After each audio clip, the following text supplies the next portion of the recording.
Hey designers, welcome back to the channel. I'm Kim, I'm your product designer slash XR creator, and it's been a while.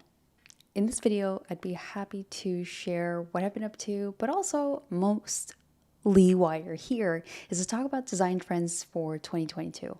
I'm sure you've seen a bunch, but I'm particularly excited about talking in regards to these design trends because it's high time that AR and VR is getting the coverage that it deserves.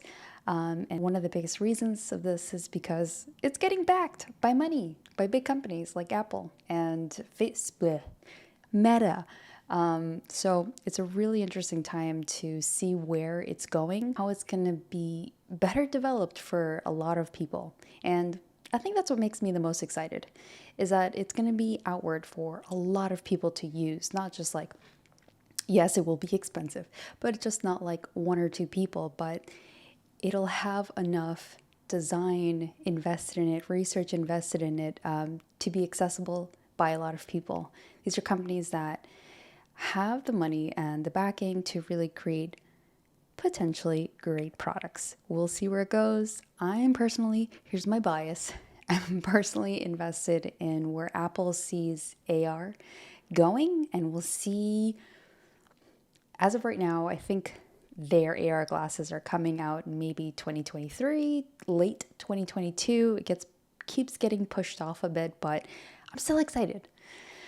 Anyway, yes, I've taken a small break. Lots of stuff happened in between, but I'm super excited to be back, and I'm going to be trying to make more content around what's happening and how you can get started with no-code tools. So just a tidbit of what my focus is in these videos for 2022.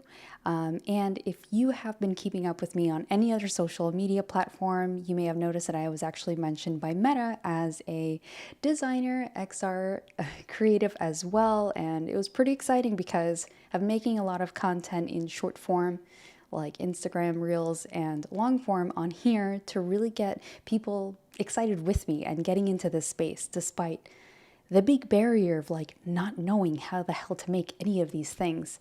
And I'm right there with you. The only reason I started creating any XR things, AR and VR things, was because I was like, you know what? I'm gonna Google the hell out of this topic and try to start from somewhere. Anyway, that was some exciting news. With that being said, let's jump into some of the design trends for 2022. There's a lot going on in tech right now, in design right now, and I'm just gonna say this. I was a skeptic at first. I'm still a skeptic, but whenever I tend to hold myself in a very futurist kind of perspective, POV, I try to acknowledge and take into consideration where technology could be going, how this technology, whatever I'm skeptical about, could be incorporated, how it could potentially apply to solving real problems out in the open, how it could evolve into possibly solving real problems. And I'm saying this because we're going to talk about Web3. This is going to be a big, and is already a big thing. I'm late to this. I'm late to making this video about this. It's a big topic in terms of design and where it could be going for a lot of us. But at first, when I heard about Web3, I was just like, what is it? I don't know about that, And whenever this happens, I sort of just take a step back and I really, really ask myself, am I scared of this for the right reasons? Am I scared of this or uncertain because I don't know anything about it? How could I change that? So I really, really take a step back to assess, figure out, am I standing in the way of me to understand this a little bit better? And the root of that is because if you've been around any type of technology, you've seen it change and stuff like that, but my projection here, my personal story is like DSLR cameras. When I went to school, and you've probably seen film cameras too, but when DSLR cameras came out, a lot of traditional photographers were like, that's not photography, DSLR cameras are not real cameras. And like, I always get brought back to that memory of just like, older generations or people that are really, really invested in a particular technology or medium or device or something like that, they almost want to exclude any new version of it out. And so when I heard about Web3, it brought me back to that specific memory, like young me with like a new DSLR. And it just made me realize, you know, am I being like those people that I didn't really like? That were they doing that to me? Am I doing that to this right now? And to that, I took it upon myself to learn a bit more about Web3. Okay, so really briefly, what is Web3? Well, we can't really talk about Web3 unless we talk about Web 1.0, 2.0, and finally Web 3.0. And if we look back in history, Web 1.0 was an early version of the web made mostly from text, image, and very little interaction. I mean, very little. You can go back and it looks incredibly boring. Web 2.0 is what we're mainly used to now. It's an interactive social space. Many creators can add to the web, just as I'm going to be doing after I finish recording this, can add through web platforms, of course, like YouTube, Facebook, Instagram. Web 2.0 has many issues, however, like data breaches, because they own all of that data, and waiting for apps to grow big enough to monetize creatives, open to government control. Now, what is Web 3.0? Web 3.0 will run on blockchain and/or decentralized networks of peer-to-peer servers, which makes it less prone to breaches. Essentially, because blockchain is a type of shared database where, due to how data is stored, makes it so that no single person can control data, but rather all users retain control. Decentralized blockchains are created in a way that data entered is irreversible. This makes transactions permanently recorded and viewable to all due to cryptocurrency. Web 3.0 allows users to not wait till they get monetized or for a new platform. Instead, creators will be able to make their own platforms and tokens that they can offer to fans, and potentially all can profit. Bringing in this creator economy, which sounds so interesting for creators like myself, if you're a digital artist, if you're any type of person that loves doing things on the side and potentially monetizing it, of course, because why not? Why not? Why wouldn't it be awesome for all of us to be able to do what we love and be able to find a niche to share that with, and we could all profit from it together? Like, to me, that sounds wonderful, but I know I have that skepticism in my, just something telling me in the back of my head, what else? What else is there? So with this quick explanation of Web 3.0, where do designers fall in it?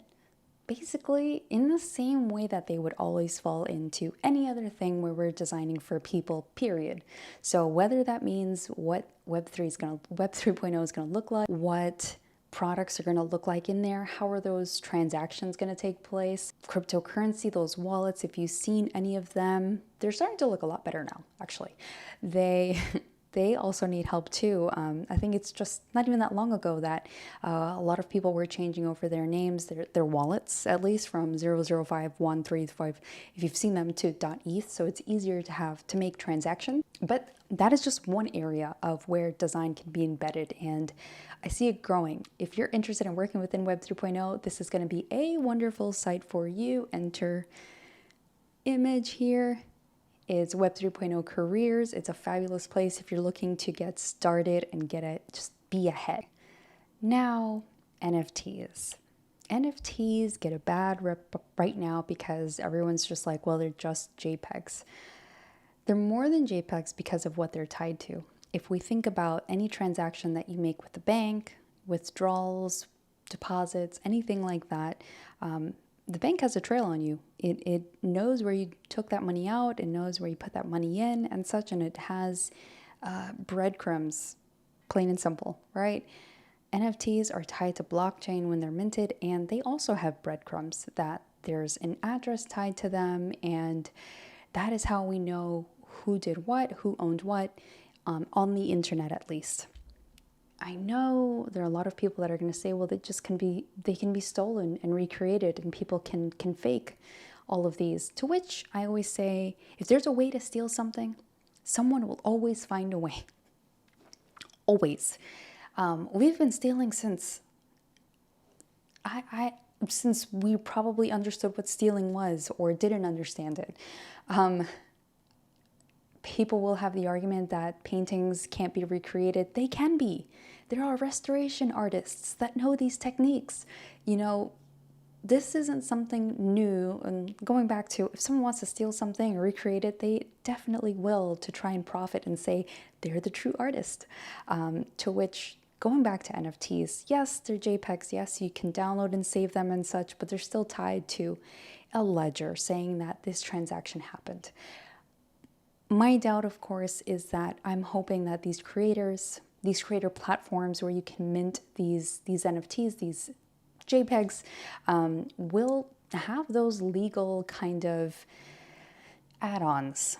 You know, hey, add this protection on before you mint the NFT or sell it or anything like that on this platform, so that way it protects creators and also protects people from getting rug pulled, you know, buying into something that never comes into fruition or just getting your money stolen, period. So I'm interested in seeing that space develop, form a bit bigger, mature in that essence, so everyone doesn't get taken advantage of. Designers fall into this space because here's the interesting thing. NFTs could be more than JPEGs. And I mentioned this on another platform before. Mark Cuban actually mentioned that publishing a textbook as an NFT would be the most beneficial and an interesting concept for an NFT. Now, why would that be? Basically, right now, if you're in college, if you went to college within the past 20 years, textbooks are super expensive, and they're usually actually priced higher due to estimates on how many copies will be sold, shipping, all at moment of the sale. So even if those other figures aren't true, they have to price it as such. And if you aren't aware, textbooks in the US at least have been... So according to NBC News, college textbook prices have risen 1,000% since 1977. This is a massive opportunity for textbooks to become NFTs, and why? Going back to why textbooks as NFTs, because when they go ahead and price it, and as I mentioned before, they price it as such with an estimate of how many copies will sell, where, and such. Royalties to authors of the textbooks are either paid on the first sale or as a flat fee, which makes the need to create an updated version of the textbook, despite having minimal changes at all, makes it more expensive. It creates that need to update it and sell it again. However, if the textbook was an NFT set up with a smart contract, enabling payments to whoever the parties can make from skipping resale, shipping costs could potentially lower the cost of textbooks exponentially, which would be amazing, because how many college kids go to college with money already? Or how many college kids are working while going to school? You know, just really, really quickly, I remember some college textbooks for me even being at least $100 that I'm going to use for 2 months, and then because they have to create a new updated version the next year, I can only sell that book back for maybe a third of the price, or maybe half. Even such, it's a massive loss of my money that I barely had as a college student. So to me, if this could be true, if the NFT space could provide this opportunity to, through smart contracts, allow products like books and a whole bunch of other things come back, and everyone could sort of get paid continuously because of smart contracts, then that is a really big opportunity space for us to not only just bring JPEGs and art and other things like that, but other things that we can digitize, which we have already. We've spent a good amount of years digitizing a lot of different products. So that's where my brain starts to get really creative with where we can go, what we could digitize, how we can use some of this technology that already exists to help solve some of these problems, like student debt. Textbooks are a really big part of that. So I'm here for definitely offering this opportunity, finding this opportunity to open it up for students to save costs there. So with this new technology, where do designers fall in? This is like the reoccurring question, right? designers have the opportunity to find a lot of these problems and create a lot of these solutions. Whether that's finding an actual product like a textbook, or perhaps it's thinking of an augmented reality project that provides some type of utility that would be great to be minted and created as an NFT. It's really open air for us to think of how many things we can really start creating and investing in our time as designers to get in on this space like right away. I think it's great, and I think if you're excited, you should spend some time brainstorming on what could you make of this technology and how it could potentially grow from here on out. And with this being said, AR and VR as a big design trend for 2022, of course. As I mentioned in the very beginning of the video, Apple is finally coming through with their headset. Finally. And finally, they're coming through with a lot of this big talk and promise that they're going to make this headset come true. And this is really, really pushing forward augmented reality, which I'm sharing my bias. I personally love and I find more relatable to everyone. Everyone might adopt augmented reality so much faster, quicker than virtual reality because all of our senses are still here. You know, augmented reality just overlaps information or graphics in our real world, and it doesn't completely take us away from where we are. I love virtual reality as well. However, in terms of augmented reality, not only can we provide a type of experience that could enhance your current environment and make it informative but entertaining, we could potentially just add on to your environment in a way that could be like a second type of space for you. And at the same time, you could just put it back away in your headset or any other place, and we'll see where it goes.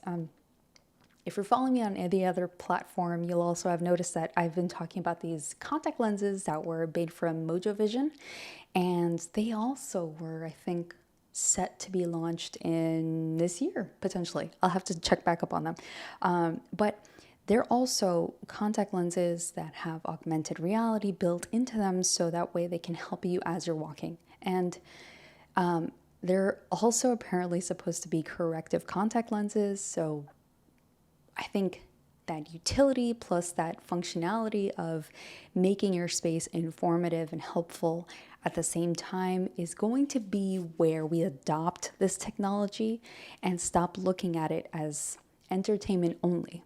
And if you're familiar with technology and its adoption, the only way that people really take it on and bring it into their lives is when they find that it's useful and it's affordable. So I know Apple's headset is supposed to be around, Apple's augmented reality headset is supposed to be $2,000. It's a VR AR headset to take on Facebook. Super excited to see where this goes. And, you know, they're really going head to head with Meta's concept of the metaverse. So we'll see where it goes. I'm really excited. And of course, as you know, this is in the biggest space for designers to be embedded in and learn more about and stuff like that, because here, sky's the limit and the space is the limit, but also we should be carrying over a lot of our best practices and what we do with design and not being so invasive with, especially when you think of augmented reality, you don't want to clutter someone's vision. So you have to be mindful of that and really take into consideration, how am I going to add to this person's experience without being, just interrupting what they may be doing, or how can I add to their experience, mainly if you think about it in two ways, like in an informative way or an entertaining type of way. And one way to really get started on, and I might make another video on this, on how to get started with an AR VR, is just like make your to-do list, make those cards in Figma if you're a designer, make basic UI and pop them up in Figma, Adobe Aero, and play around with the spacing and how you want the interaction to play out. And I would say that's your best bet of just trying to think of how to work with UI within a spatial kind of way. Pull it up, pull your experience up from Adobe Aero or Reality Composer into your environment and see how it fits, how it interacts with the environment. Is it obstructing your view? Does it fit the room? Is it interrupting anything? Can you see through it? Is it viewable, readable? All of these things that, we think about as designers when we're designing something for people. So this is what makes me excited. And I know that AR and VR might be a big leap for a lot of designers that are so used to 2D, but I'm telling you, you can get started just by using what you know, using the tools that you know, and just bringing them over in a spatial app.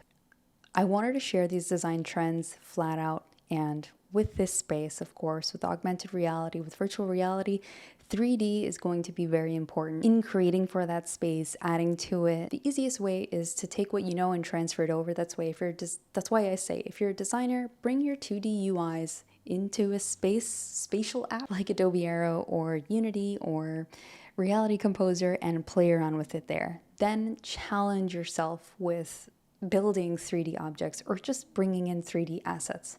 However, that is a more in-depth talk for another time, and 3D, for that reason of spatial thinking, is also another design trend that will be definitely up and coming, not up and coming. 3D has been on its way here, honestly, for a while, but it will be even more prevalent in 2022, and I would say start creating or learning how to create 3D assets because they will only make your creations more interesting, and we'll see where it goes. And actually, I'm thinking about creating like a small series of just documenting my 3D progress of building things and seeing if that helps you learn with me and create with me. That way I can make more of this content faster and quicker for everyone to enjoy. Anyway, I thought I would share a little bit of these design trends. I'm excited to see where they're going. As always, if you are not in my XR Notion board, if you're not aware of it, head below in the link. I always link all of my things there, but you're gonna want to check into the XR Notion board because I've posted metaverse job boards. They're there, and not just one. I've got like a few of them, and I'm gonna keep creating more content that will help you get into this field. It's a really exciting time to just dabble and start pushing your stuff out there, so that way you're starting to make waves and you're starting to make people aware that this is something you're starting to do, you are becoming proficient in, and people could potentially start hiring you in this very, very new area. So it's exciting for time to just get started, be early, and see where it grows. I think in terms of content to create for it and create amazing experiences and develop a deep understanding of how we could benefit from these technologies, it is a space to dabble and connect with others. That's the last thing I'll mention before I cut this video short. All of these spaces have really welcoming communities. Let me know if you would like to see more resources regarding any of the topics that I discussed today. I'd be happy to add them on to the Notion Hub, and I'm gonna leave it at that. I'm gonna end it there. Anyway, thank you so much for watching. Like, comment, subscribe if you haven't. Let me know what else you'd like to see. Until then, I'll see you in the next video. Bye.